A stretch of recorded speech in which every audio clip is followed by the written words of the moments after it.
Hello students, today we are going to discuss about next topic of this chapter, and that is law of independent assortment. So this law of independent assortment, that is called third law of Mendel, and this was derived from the dihybrid cross analysis. Okay, so you know very well what is a dihybrid cross experiment. On the basis of dihybrid cross experiment, Mendel had derived this law. Okay, and this law is considered as a law of independent assortment. So let me discuss what is a law of independent assortment. So here it is based on the result of dihybrid crosses. Okay, it states that when more than one pair of character, you know very well, more than one pair of character was studied in the dihybrid cross.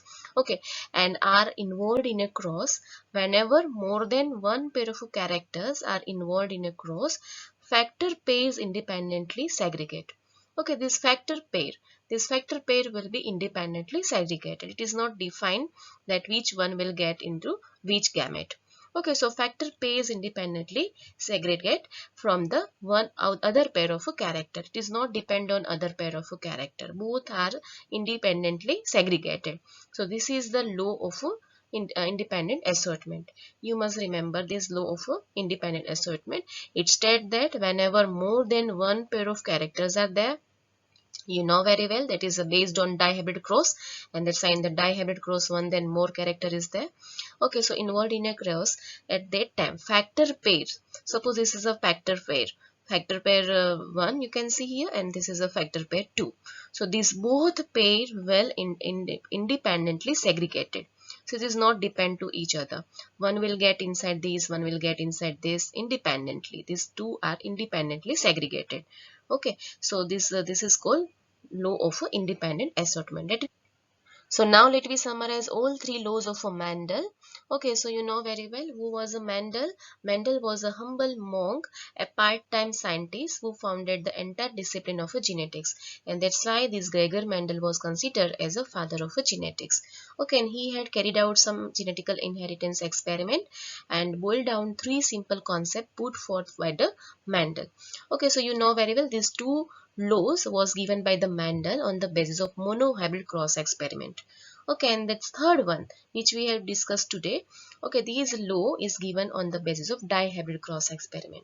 So on the basis of monohybrid cross experiment, law of dominance was given and law of segregation was given. So let me repeat what is the law of dominance. Law of dominance is indicating that a dominant allele completely masks the effect of recessive allele. That means in presence of dominant allele, recessive allele will be suppressed. Okay, this is the statement of the dominance. A dominant allele produces the same phenotype in the heterozygous condition, in the homozygous condition. You know very well now. Okay, and second law, which is on the basis of monohybrid cross, that is called segregation law. Okay, so in which indicated in diploid organism chromosome pair and their alleles are separated into individual gametes. Okay, eggs or sperms. You know very well this to transmit genetical information to the offspring. So any diploid organism will give a chromosomal pair and their alleles and are separated into individual gamete first before any sexual activity, and then egg and sperm cell will be produced and to transmit genetical information of the offspring. This is the law of a segregation. So these both rule or laws are given on the basis of monohybrid cross experiment. And this is the rule or law which is based on the dihybrid cross. Okay, so independent assortment is the allele on different chromosome are distributed randomly to individual gamete. This indicate that alleles and in different chromosome, alleles on the different chromosome are distributed randomly to individual gametes. Okay, this is the laws you can see here. This is a summary of all three laws. Next here, let me summarize by using this table. Okay, so this is the three laws which is indicated by Mendel. First law is dominance law, then segregation law, then independent assortment law. Okay, so what was there in dominance? Law of dominance. So here parent cross will done with the help of capital TT and small tt. So in that case, tall and short plant will be crossed out. Okay, and offspring will be 100% tall. Okay, and these indicate that a law of a dominance. That means in presence of capital T or a dominant gene or an allele, this recessive allele will not express, and this is the law of dominance, right? In next law you can see law of segregation, in which here you can see both are heterozygous. Okay, and as a result of that, 75% tall plants will be obtained and 25% will be dwarf or a short plant will be obtained. Okay, this indicating the law of a segregation. Next, which we have today's means we have learned today, independent assortment. Here you can see more than two alleles are allele pair is there. Okay, more than two allele pair is there, and here you can say round and green and round and green. Okay, this is the heterozygous condition. So here you will observe 9:16 round seed and green, 3 will be round seeds and yellow, 3 will be wrinkle seed and green. Okay, and 1 will be wrinkle seed and yellow. That means each allele is individually or independently segregated. Okay, this is an indication of a independent assortment law. Now next we can understand by using this diagram. These indicate the segregation. What is a segregation? So you can understand by using this diagram. Pairs of alleles, here you can see pair of alleles there. Okay, two heterozygous pea plant. Okay, tall and the purple flower. One having a tall gene and one having purple flower. Okay, so here a tall gene along with the purple flower. So pair of allele, one pair is indicating the purple flower and one is indicating the tall plants. Okay, so pair of allele are separated when gametes are formed. So here you can see at the process, you know very well, whenever this organism will produce the gametes, at that time meiosis will occur. So this is very important. You have to link this chapter along with the chapter 10 of standard 11. Okay, so how this chapter is linked with the chapter 10 of standard 11, you must be clarified here. Okay, so segregation is the process during which meiosis will occur. Okay, so we can say alternate also, vice versa also, meiosis will occur at the time of segregation. Okay, and during which each gamete will be produced and get one copy of each gene. Here you can see this is the one pair of a tall and this is one pair of a purple. Then in the gametes it will only one. Okay, one of a tall and one of a purple, one of a tall and one of a purple, like that. So segregation will occur. As a result of that, chromosome number will be half. You can see here. Okay, chromosome number of will be half. Okay, and here you can see independent assortment. Pair of allele will be sorted independently. It will be sorted independently. Okay, on one another when gametes are formed. So this is just because of independent assortment. Okay, some will get this tall plant, some will get the purple plant, like that. Now fertilization occur and you can understand during fertilization event. So here you can link this chapter with chapter number 2. Okay, you can link this chapter along with the chapter number 2 of the standard 12. Okay, chapter 2, that is a sexual reproduction in flowering plant. Okay, and this is the meiosis, that is you can see chapter number 10 of standard 11. So here you can match or link all concept from the standard 11 and 12. Okay, specific chapter you can link here. Okay, so independent assortment will occur and pair of allele will be sorted independently of another when gametes are formed. Okay, and then what happen after gamete formation? Fertilization event will occur, and as a result of that, these all haploid gamete will fuse together and further they will become diploid. Okay, this all haploid will now become further diploid. But here gametes will combine to form zygote having two copies of each gene and further they will become diploid. Okay, here in this case they will become haploid during segregation. And now after fertilization further they will become diploid. Okay, and here you can see principle of dominance. One allele which is dominant mask the effect of another allele. Okay, mask the effect of another allele, that is a recessive one. Okay, it will suppress the effect or expression of another allele, and that is recessive allele. So by this way you can get the idea. This is a dominant purple, dominant tall. Okay, here you can see recessive white will be expressed and dominant tall will be there. Here dominant purple and here recessive short, and here both character will be expressed which is of a recessive type. Okay, so by this way you can link other chapters also with this chapter. Okay, and you should clarify the concept. Next, here you can get the idea what happened during the segregation process. You can link this process along with the chapter 10 of standard 11. Okay, you know very well what is the anaphase 1 and what happened during the anaphase 1. So during independent assortment, or we can say during anaphase 1, this independent assortment will be occur. Okay, so independent assortment phenomena will happen during the anaphase 1 process. Okay, and it will lead to different combinations of chromosome in the gamete. Okay, so anaphase 1 is responsible for independent assortment, and here you can see how it is assorted. Okay, and due to just assortment, you can see here you can see one will get two red and one red, here one red, two red. Okay, here one, two red, one red, depend on the condition. There are four chances or four possibilities. So during anaphase 1, this independent assortment will occur. Then here metaphase 1, anaphase 1, okay, then telophase 1. So during telophase 1, you can observe this. Okay, so each gamete can be different combination of maternal and paternal chromosome. Okay, suppose reddish color is a maternal one and this bluish color is a paternal one. So how it is independently assorted, you can see here. Okay, one will get more from the mother, okay, maternal, one will get more from the father. Okay, here you can see. Okay, so depend on the condition, and in this case here you can see all will be maternal, all will be paternal. This is also a possibility. Okay, so each gamete can be different combination of maternal and paternal chromosomes depending on the orientation of a homologous pair in the metaphase 1. So metaphase 1, anaphase 1, telophase 1, all are deciding stages during the cell cycle which will decide the independent assortment. How independent assortment will be occur, that all will be decided during these phases of a cell cycle.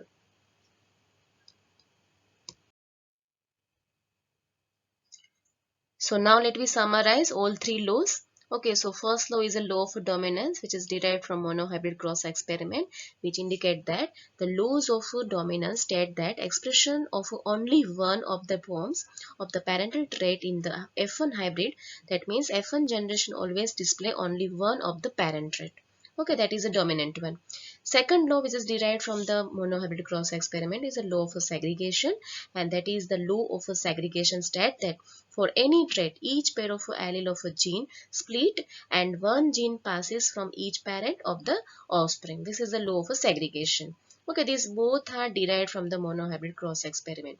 And next law, third law, is a law of independent assortment, and this was derived from the dihybrid cross experiment, and which indicate that the law of independent assortment state that a completely different pair of alleles are passed into the offspring independently of each others. Okay, so these all three laws on the basis of Mendel's experiment was concluded by the Mendel. Okay, and as a result of that, you can see one child is born and the child name is a genetics. Okay, on the basis of these three laws, one child is born, name genetics. Okay, and the child parent, okay, the father of a genetics is a Mendel. Okay, these three laws are given by the Mendel, and as a result of these three law, one child is born, okay, and that is called genetics. Okay, and the father of a genetics is a Mendel. Next, let me discuss about trihybrid cross. What is a trihybrid cross? So let's look at the trihybrid cross first. What is the chances of producing a child with the following genotype? Okay, so here you can see capital A, small bb, capital CC from the parents with the following genotypes. Okay, so here you can see this is the genotype, okay, of one parent and second. Okay, now let me discuss how these three character will be passed from the parents to offspring, and that is called trihybrid cross. Okay, here three gene inheritance will be observed during the experiment. Take it one monohybrid cross at a time. Okay, so let me just discuss about 1, 2 and 3. 3 individually we will discuss. So here AA, okay, capital A, small a, capital A, small a. If it is derived, then here 1/2 chance will be there. Okay, but here 1/2 chance means 50-50% chances is there. Okay, but here in this case you can see BB, small bb having 1/4 chance. Okay, then here capital C, small c, because here it is given capital capital A, small a, capital BB and CC, that is a capital. Okay, so what is the chances? You should remember this. What you have to find. So here capital A, small, capital A, small a, chances is a 50%.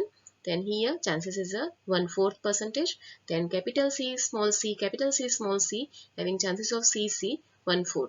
That means if you accumulate all this, then you will get 1/32. Okay, this is the chances of this genotype. Okay, if you combine or crossing over in between these two phenotype. or a genotype. Note that a 3-gene system gives an 8 into 8 Punnett square. Okay, so if you do 8 into 8 Punnett square, okay, here in this case, then there is a 64 possibilities. So here in this case, tri-hybrid cross experiment, here 64 possibilities were there. So let me revise. Okay, let me remind first what is the possibilities during monohybrid cross? 4 possibilities. Okay, and during the F2 generation, and during the dihybrid cross there is a 16 type of possibilities were there in the F2 generation, and here into F2 generation there is a 64 possibilities are there. So all of you can analyze genotype and phenotype on the basis of two methods. One already we have discussed, and that is a Punnett square analysis. And here in this slide you can see Punnett square analysis of tri-hybrid cross. Okay, and resulting offspring or possibilities must be 64. So here 8 type of gamete may be there. Okay, 1, 2, 3, 4, 8, up to 8 you can see. Male gamete may be of 8 kind, and female gamete also can be of 8 kind. So here 8 into 8 into 8, further you can see total 64 chances are there. So this is the analysis based on Punnett square.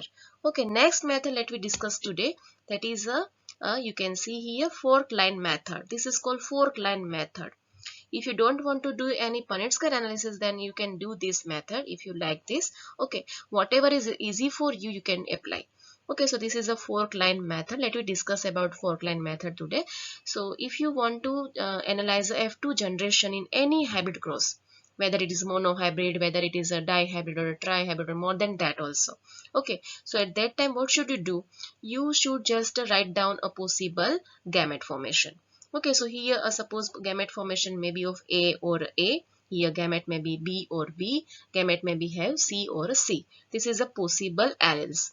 Okay, so here it is written possible alleles, and then what you have to do, here capital A is written, then here small a is written.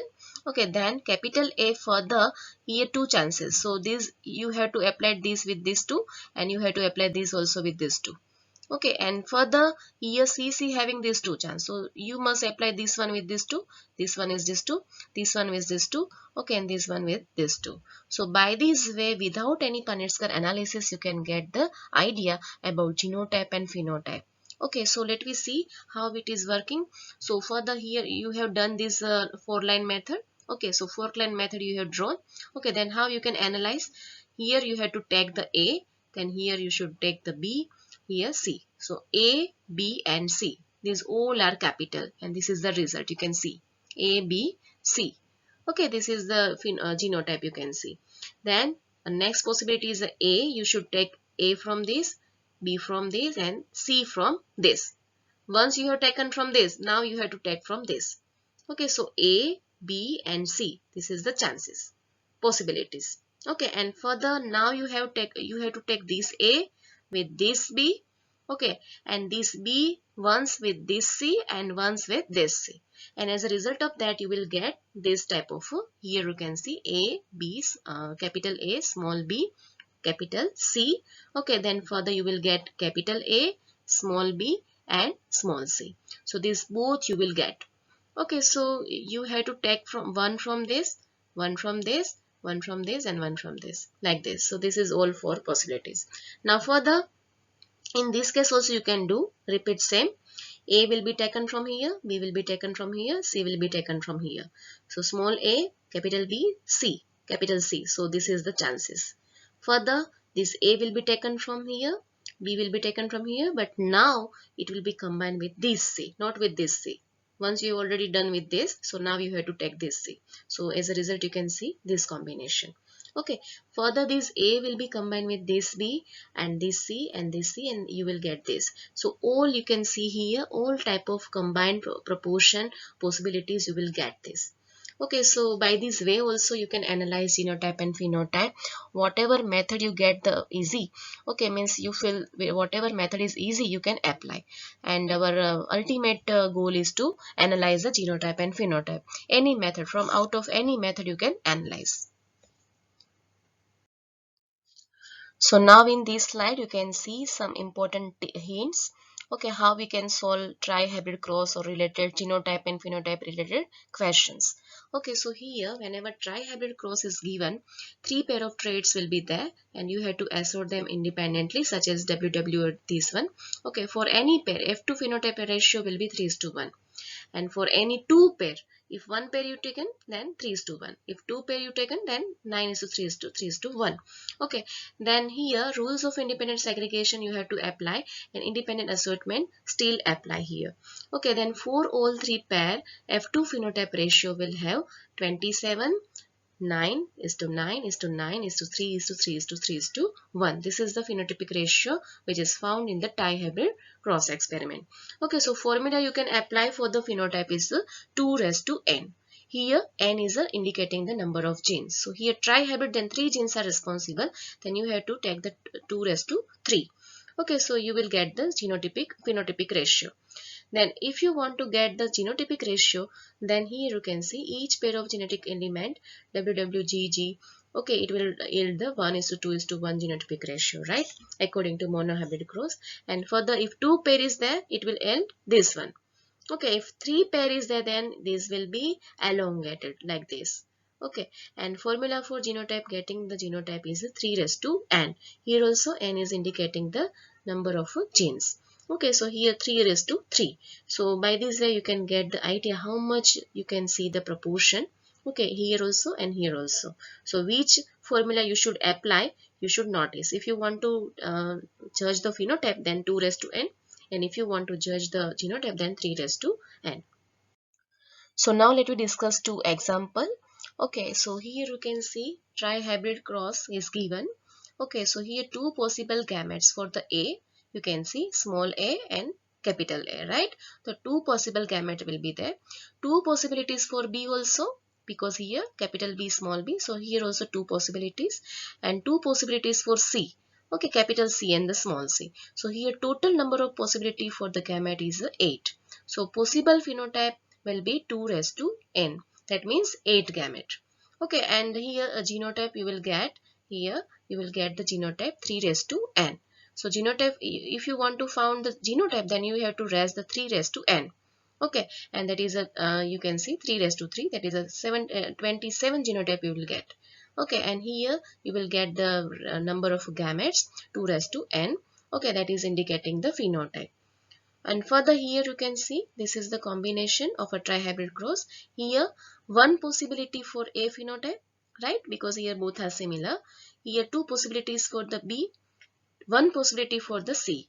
Okay, so total possibility will be 2. Okay, phenotype possibility will be 2. And here you have to raise this 2:2, means total 4 type of gamete will be obtained.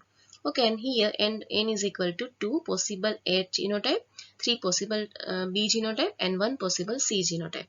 And by this way you can get 6. Result will be 6 genotype. Okay, so whenever you want to find out any type of phenotype, then you just have to apply this formula 2:n. And whenever you want to find out genotype, so at that time you can apply 3:n. And whenever you want to find out gamete type, then you have to just write down 2:n.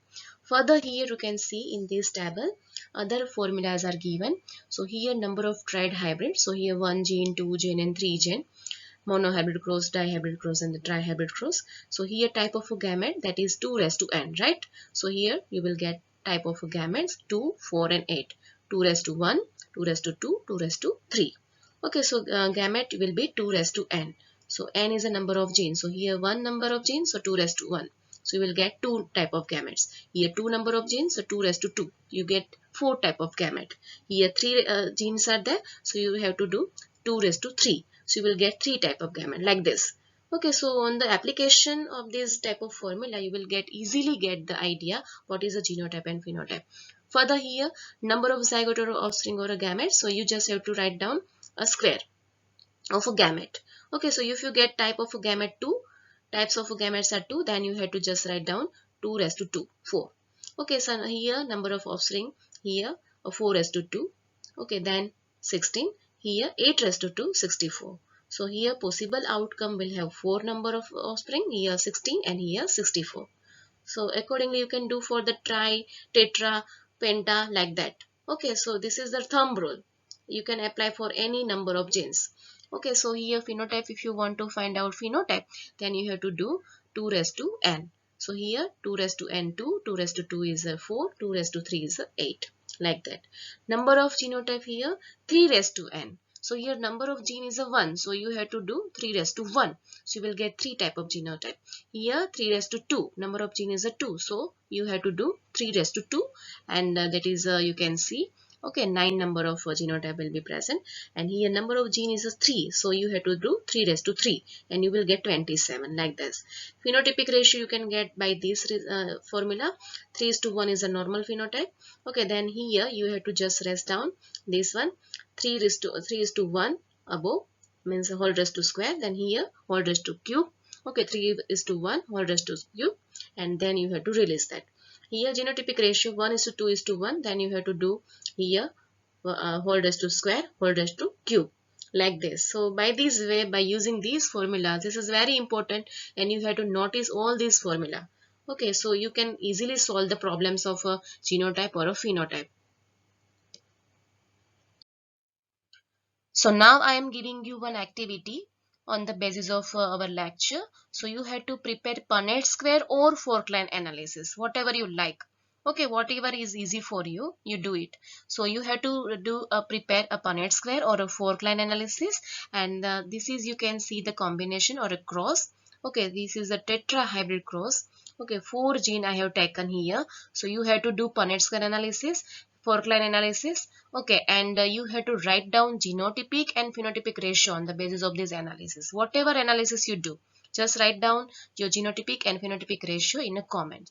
And for this, I am giving you 3 minutes. Okay, so your time start now.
Now solve this MCQ, and for that I am giving you 2 minutes. Okay, and your answer must be written in the comment. Your time start now.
Now solve this MCQ, and for that I am giving you 2 minutes, and write down your answer in a comment. Your time start now.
Now solve this MCQ. For that I am giving you 2 minutes, and write down your answer in a comment. Your time start now.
So this is your homework for today's lecture, and that is prepare 4 line analysis for this combination. Here you can see the combination, and you have to derive possible number of gamete type, genotype and phenotypic ratio on the basis of above analysis.